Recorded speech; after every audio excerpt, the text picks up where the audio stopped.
함께 하실 분들 소개합니다. 윤경호 매일경제 논설위원, 이종근 데일리한 논설실장, 김성환 시사평론가 이 자리에 나와 계십니다. 안녕하십니까? 안녕하세요. 안녕하세요. 혁신의 기치를 드는 자유한국당 류석춘 혁신위원장 임명장 수여식에서요. 오늘 작은 잡음이 일었습니다. 홍준표 대표의 위로의 말이 이어졌는데요. 들어보시겠습니다.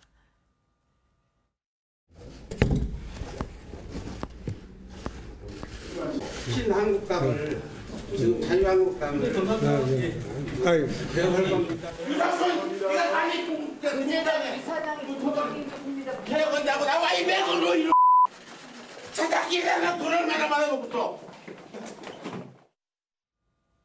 아슬아슬한 시작이긴 하던데 어떻게 벌어진 일인가요? 예, 아마 이 혁신위원회 위원들과 홍준표 대표가 공식적으로 만나는 자리잖아요. 네. 그 자리에 아마 유석춘 위원장의 과거 행태에 대해서 불만을 가진 분인 것 같아요. 저는 주우파 쪽에 계셨다는 건가요? 예, 저는 처음에 이분이 상당히 진보적인 성향을 가진 분이라서 네. 유석춘 위원장의 행태에 대해서 비판을 하고 그렇게 큰 소리를 친 걸로 생각을 했는데 또 따져보니까 꼭 그것만은 아닐 수도 있을 것 같다 그래요. 그런 느낌이 들어요. 지금 보면 유석춘 위원장의 과거 행태 중에 사실 뉴라이트 학자 이렇게 얘기했지만 전범재단으로부터 연구 자금을 지원받은 이런 거를 소리친 거 보면 친일이라든지 이런 거에 대해서 조금 더 다른 성향을 가진 분이 아닌가 싶은데 저는 농담처럼 하고 싶은 얘기 중에 하나라면 자유한국당이 상당히 열려 있어요. 저런 분들이 저렇게 들어가서 큰 소리를 칠 수 있을 정도로 경비를 느슨하게 한 건지 설마 저런 일이 생길 거라고 아마 예상 안 했겠지만 역설적으로는 굉장히 열려 있구나 이런 우스갯소리 한 말 드리고 싶습니다. 그래도 전범재단이라고 하는 거를 조금 더 설명을 드릴 필요가 있을 것 같은데요. 이게 이제 아시아 연구 기금이라고 하는 겁니다. 그러니까 1996년도에 연세대학교하고 이 사사카와 류이치라고 하는 일본 사람이 만든 재단에서 지원을 받아서 공동으로 만든 재단이거든요. 이제 사사카와 류이치라고 하는 사람이 2차 세계대전 때 A급 전범이었고 이른바 이제 파시즘의 신봉자이기도 했습니다. 물론 나중에 이제 무죄 판결을 봐서 풀려나기는 했지만 그때 이제 경정으로 돈을 굉장히 많이 벌었고 그걸로 일본 재단이라는 걸 만들었고요. 그 일본 재단이 같이 출연해서 만든 연세대학교하고 같이 만든 게 바로 아시아 연구기금인데 그 아시아 연구기금의 사무총장을 유석춘 교수가 맡았던 겁니다. 그렇기 때문에 그 90년대 그 연세대학교 내부에서도 이거 아시아 연구기금이라고 하는 재단을 폐지해야 된다. 이건 정말 부끄러운 일이다. 이래서 굉장히 시위도 많이 일어나고 그랬었거든요. 그러니까 그랬던 전력이 이번에 이제 새삼스럽게 조명을 받은 거죠. 그러니까 유석춘 교수가 사실은 보수라고는 하지만 어찌 보면 파시즘을 신봉했던 사람이 만든 재단으로부터 후원을 받은 그 재단의 사무총장을 맡은 것이니까 이거 그구나 다름이 없고 그러니까 이제 방금 전에 항의를 했던 분이 이게 나라를 팔아먹었다 이런 말을 하는 게 바로 그런 배경에서 나온 얘기죠. 홍준표 대표 입장에서는 이런 세간의 시선을 의식이라도 하듯 한쪽으로 보지 말고 양쪽의 시각으로 보라고 주문을 하더라고요. 앞으로 이런 일은 자주 있을 수도 있으니 기념치 말라면서요. 예, 일단은 지금 유석춘 위원장은 위로했죠. 오늘 위촉장을 주면서 이런 일들은 자주 일어날 것이다라고 이야기하면서도 말씀하셨듯이 그러나 좀 따끔한 어떤 이야기가 아니었나? 왜냐하면 이제 너무 오른쪽 눈으로만 보려고 하지 말고 왼쪽 눈으로도 보고 또 이제 중도의 눈으로도 봐라. 여러 가지 어떤 시각으로 봐서 혁신이란 건 한쪽으로만 그렇게 이야기할 수 없다. 이 내용은 아마도 유석춘 위원장이 이제 임명되면서 유석춘 위원장 스스로 너무 좀 극우적으로 가는 게 아니냐라는 비판에 대한 또 하나의 어떤 방향을 제시한 게 아니냐. 당내 여러 가지 어떤 목소리들을 좀 이렇게 다독여가는 오늘은 좀 그런 행보를 보였다라고 할 수 있겠습니다. 양쪽 시각을 주문한 홍 대표 쪽으로 합류했던 분들이 있지 않았겠습니까? 바로 바른정당에서 자유한국당으로 넘어온 의원 두 분이 계셨는데요. 오늘 두 분의 처지와 분위기가 엇갈리는 것을 확인할 수가 있었습니다. 복당파로 불리지 않겠습니까? 이은재 의원은 복당 제1호 의원인데 의원총회에서 보니까 떡도 같이 나눠 드시고 잘 지내고 계시더라고요. 근데 이분이 바른정당에 있을 때는 일명 김연아 살리기법을, 자유한국당에 넘어와서는 일명 김연아 죽이기법, 두 법안에 모두 이름을 올리셨더라고요. 예, 공교롭게도 이제 아마 시차를 두고 나타난 현상이긴 할 텐데 공직선거법상의 비례대표 의원의 자격 여부를 놓고 이제 벌어진 일이죠. 지금 김연아 의원이 원래 출발할 때는 새누리당의 비례대표로 출발을 했는데 지금 당의 자유한국당으로 바뀐 다음에도 당의 방침에 계속 반하는 여러 가지 주장과 행태를 지금 보이고 있지 않습니까? 그러나 지금 당에서 출당을 할 경우에는 비례대표 의원을 유지하고 다른 당에도 갈 수가 있지만 출당을 해주지 않는 한은 불가능한 일이기 때문에 이 규정을 고치기 위해서 아마 먼저 바른정당에서 이걸 뜯어 고치려는 법안을 제출했을 때 이은재 의원이 바른정당 소속일 때 이거에 대해서 찬성하는 법안에 이름을 올렸다가 앵커 말씀처럼 이은재 의원이 바른정당에서 자유한국당으로 우르르 대선 전에 의원들이 튀어나올 때 맨 먼저 튀어나왔지 않습니까? 나오고 나서 아마 자유한국당이 이장우 의원이 이제 반대되는 법안을 발의를 했는데 거기에 이름을 올린 것 같아요. 뭐 비판적으로 보자면 사실 의원들이 이렇게 공동 발의를 할 때 법안의 내용이 뭔지도 모르면서 그냥 이름만 올려준 경우, 그런 경우 이렇게 황당하게 자가당착에 빠지는 경우가 있을 수 있을 거고요. 알면서도 이렇게 또 입장을 바꿨다면 이건 뭐 소속당에 바뀐 상황에 따라서 처지가 왔다 갔다 하는 거니까 그건 뭐 비판을 받아도 마땅치 뭐 충분한 거죠. 정리를 해야 되지 않나요? 아무래도 스스로. 그렇죠. 그런데 어차피 지금 이 두 문제가 뭐냐면 2월 달에 바른정당 소속일 때 낸 법안은 이미 계류 중입니다. 그렇다고 지금 계류 중인 법안에서 이름을 빼달라고 하면 그것도 또 이제 사실 비판받을 대목이 있거든요. 그래서 지금 좀 곤란한 어떤 상황에서 보좌관이 하는 말은 이름만 올렸으니까 의미를 부여하지 말아달라라고 기자들한테 이야기하지만 그럼에도 불구하고 사실은 이은재 의원 지금 입장이 굉장히 곤란해진 건 맞습니다. 근데 우리 이 이름을 김연아 죽이기법이다, 살리기법이다 이렇게 얘기하는 것 자체가 사실 넌센스예요. 왜냐하면 사실 몸은 뭐 자유한국당에 남아있지만 김연아 의원이 마음은 바른정당에 가 있었거든요. 그래서 이제 자유한국당에서 뭔가 정책을 추진하는 것하고 잘 맞지 않고 또 비례대표 신분이기 때문에 스스로 당을 떠날 경우에는 국회의원직을 상실하니까 나가지도 못하고 이런 상황이 됐거든요. 근데 지금 김연아 죽이기법, 살리기법 얘기하는 게 다른 국회의원 한 명 보기 싫다고 해가지고 그 국회의원 자격을 없애느니 살리느니 뭐 이렇게 해가지고 지금 법안을 내는 거잖아요. 아무리 진짜 국회의원이라 하더라도 자기 보기 싫다고 하는 의원 이거 국회의원 배지 떼겠다고 해가지고 법안 개정안 내는 것 자체가 사실은 넌센스 아니겠습니까? 근데 국회의원은 국 한 명 한 명이 입법기관이라고 할 수 있는데 그 의원이 자기의 소신에 따라서 행동하는 걸 가지고 이 사람 우리 당에선 보기 싫으니까 우리 당 소속으로 국회의원 지내지 말라고 해서 법안을 내는 것 자체가 제가 볼 때 말이 안 된다고 생각합니다. 같은 본회의장에 남아서 자유한국당 당론과 달리 이번 추경에 투표를 했고 그리고 표결에 참여했던 장제원 의원에 대해서는 내보내자니 또 바른정당 갈 듯하고 이게 출당을 못 시키고 좀 고민이 있는 모양이에요. 출당을 못 시키고 고민이 있는 건 김연아 의원일 것 같고요. 왜냐하면 김연아 의원은 사실은 내가 가겠다라고 거의 이제 선언한 상황이고 장제원 의원은 난리죠. 사실은 이제 다시 돌아왔기 때문에 출당시켜달라라는 어떤 의미보다는 이 당에서 내 입지를 확실히 해달라라거나 혹은 홍준표 대표에 대한 어떤 사실 시위나 마찬가지라고 저는 생각해요. 뭐냐면 홍준표 대표가 당시 후보일 때 13명의 그 복당 의원들에게 사실은 약속한 부분이 있거든요. 당을 개혁하겠다, 혁신하겠다, 나를 믿고 돌아와라 이렇게 약속을 했는데 유석춘 위원장 하는 말은 그때 나간 탄핵에 찬성했던 의원들은 사과를 해야 된다. 이렇게 얘기를 하니까 앞뒤가 안 맞는다라는 것에 대한 시위를 벌이고 있다. 본인은 그렇게 지금 주장을 하고 있죠. 근데 지금 장제원 의원이 상당히 의미가 있는 것이요.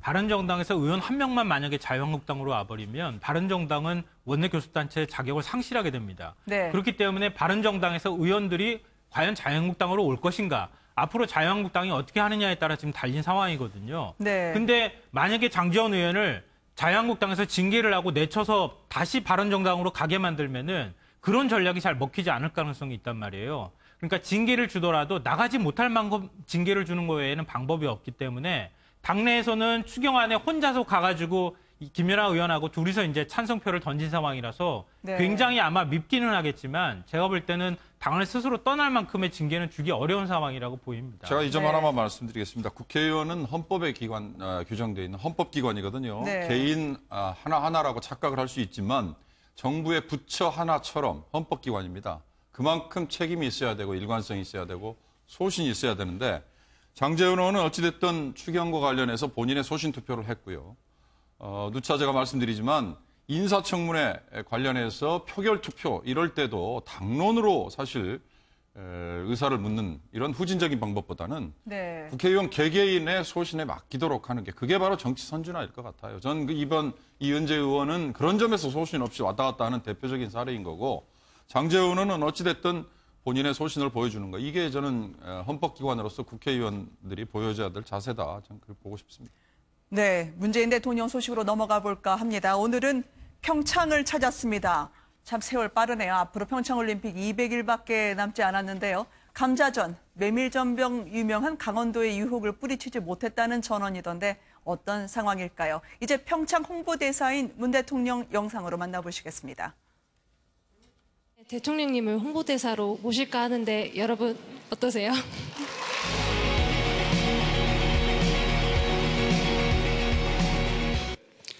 오늘 2018 평창을 준비하는 사람들 행사가 정말 재미있고 세련됐죠. 이게 많이 돌리고 다니셔야 됩니다. 여기저기 많이 돌리고 다니시면서 영업 활동을 많이 해주시면 고맙겠습니다. 영업이 좀 작죠? 이 정도는 별거 아닌데 모두 몇 장이나 준비한 거예요? 2018장 정도 저희가 준비한 걸로 알고 있습니다. 강원도 음식을 좀 맛깔나게 소개해 드리려고 합니다. 대한민국은 산악국가입니다. 70%가 산지죠.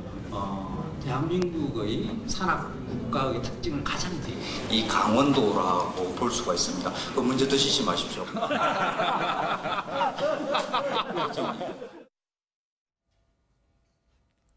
굳이 비교할 건 아니겠습니다만 박근혜 전 대통령의 손을 약간 뿌리친 듯한 논란이 있었지만 김연아 선수는 오늘 직접 홍보대사 명함을 문 대통령에게 전달도 해주더라고요. 평창이 잘 돼야 될 텐데 말이죠. 치유올림픽이라 문 대통령이 이름 붙였습니다. 국정농단에서 이제 회복하라는 거죠. 국민 자존심이요. 예, 최순실과 연계가 돼서 사실 모두가 다 외면하고 위축돼 있고 기업들은 지금 눈치 보고 있고 이게 사실입니다. 정부도 예산을 주자니 괜히 눈치 보는 것 같고 네. 그러나 지금 모두 애정을 갖고 이제 책임을 우리가 져야 되지 않겠습니까? 네. 지금 티켓 판매도요, 전체 지금 예정된 거에 한 20%밖에 안 되고, 네. 국내 판매량은 더 적습니다.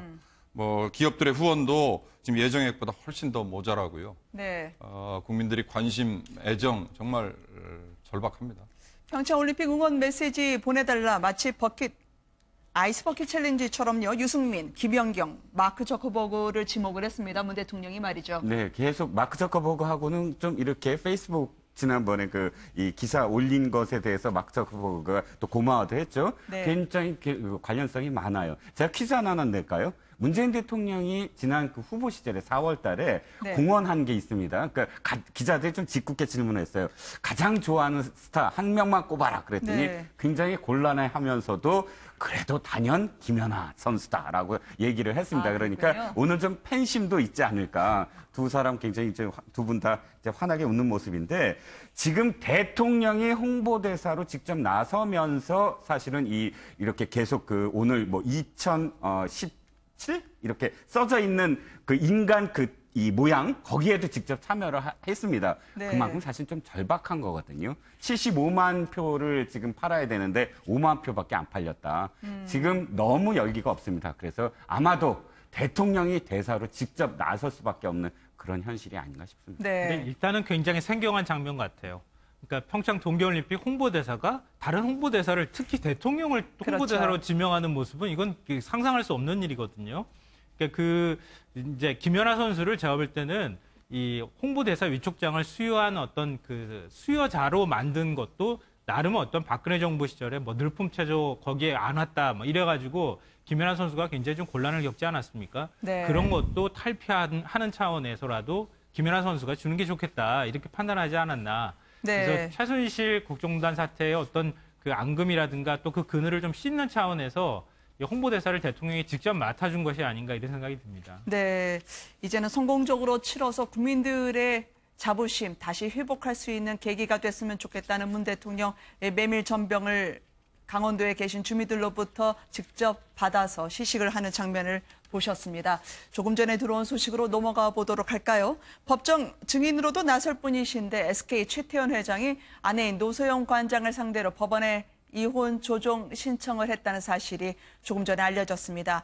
2년 전일까요? 2015년 말에 언론을 통해서 이혼 의사를 밝혔는데 1년 반 만입니다. 왜 지금 오늘이 이 뉴스를 접하게 되는 걸까요? 예, 지난 19일에 서울가정법원에 이 조정 신청을 했다는 건데요. 네. 조정이라는 거는 이혼 소송이 가기 전에 중재 또는 조정의 방식, 그러니까 그 전 단계를 의미하는데요. 만약에 이 조정이 받아들여지지 않으면 이제 소송으로 가는 겁니다.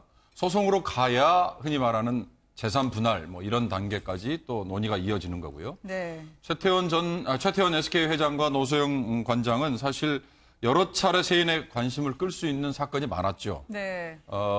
불과 몇 달 되지 않았습니다만 박근혜 전 대통령의 재판에서 최태원 회장이 증인으로 나갔을 때 네. 검찰 측에서 노소영 관장이 최태원 전 회장의 사면이 되지 않도록 해야 되는 이유를 담은 편지를 MB정부 때 당시 실세에게 비서실장이었을 겁니다.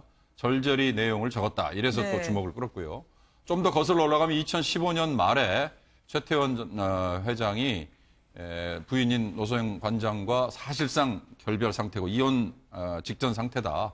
내가 지금 다른 혼외자 여인이 있다. 이런 또 고백을 하지 않았습니까? 네. 그런데 당시에 노소영 관장은 난 가정을 지키고 싶다라는 얘기를 또 굳게 강하게 했거든요. 네. 그러나 아마 그 사이에 감정의 골이 더 깊어진 것 같고 이제 급기야 이제 법정의 이 조정과 또 조정이 만약에 결렬이 되면 이혼 소송까지 가야 될 테니까 앞으로 당분간은 더 관심을 끌 것 같아요.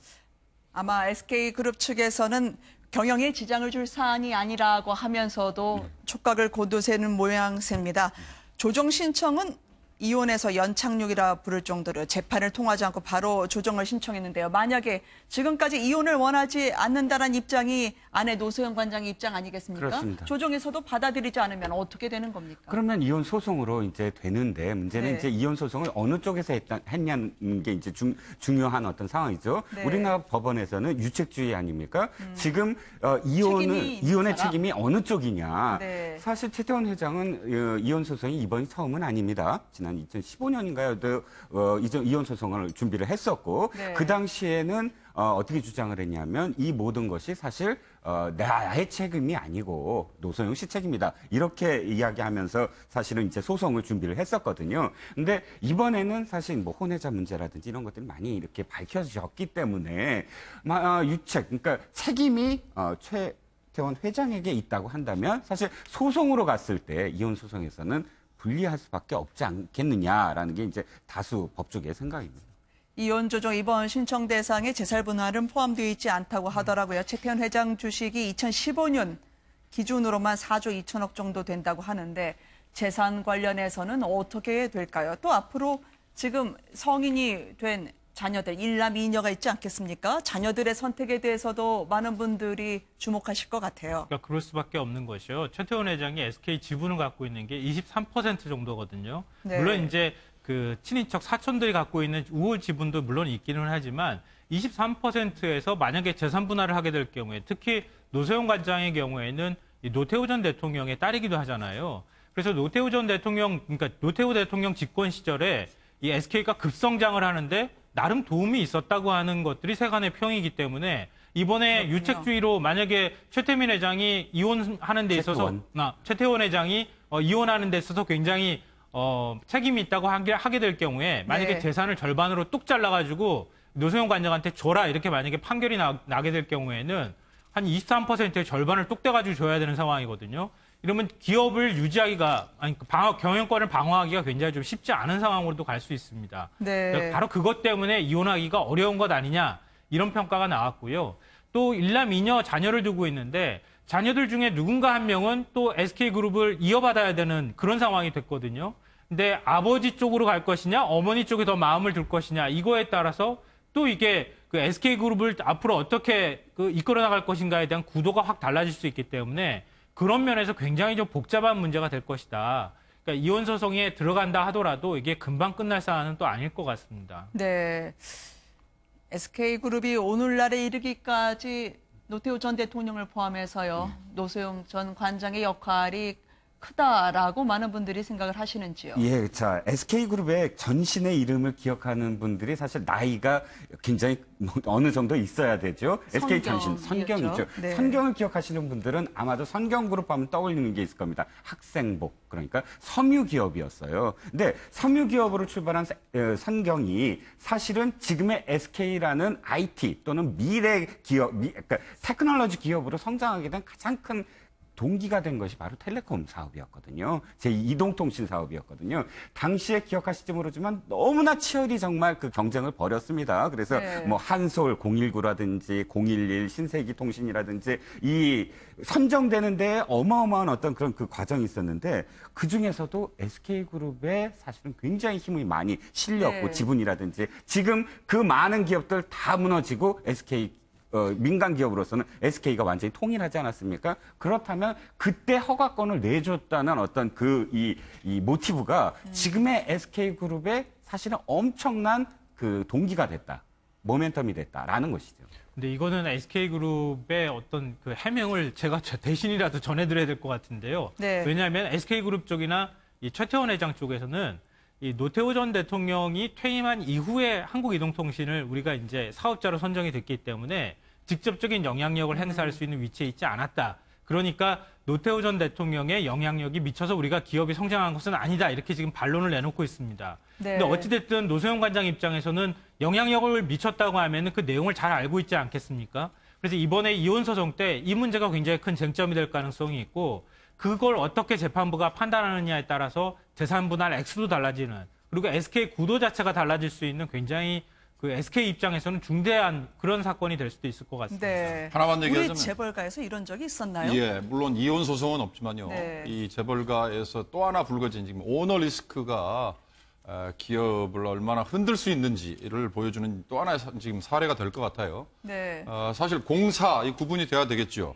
자연인 최태원이라면은 뭐 소송, 뭐 이혼 얼마든지 할 수 있는 거죠. 그러나 지금 이미 최태원 회장은 수많은 주주들이 주식을 갖고 있는 SK그룹을 이끌고 있는 최고 경영인이고 그러나 그 개인의 문제가 지금 아마 SK그룹의 주가라든지 또는 SK그룹의 앞으로 향배에 치명적인 영향을 미친다면 이게 결국은 또 하나의 오너 리스크가 기업을 흔드는 대표적인 사례가 될 테니까 이게 앞으로 어떤 방향으로 마무리되느냐가 아마 굉장히 중요할 것 같습니다. 네, 정치 경제까지 섭렵해 주신 세 분과 함께 이야기 나눴습니다. 감사합니다.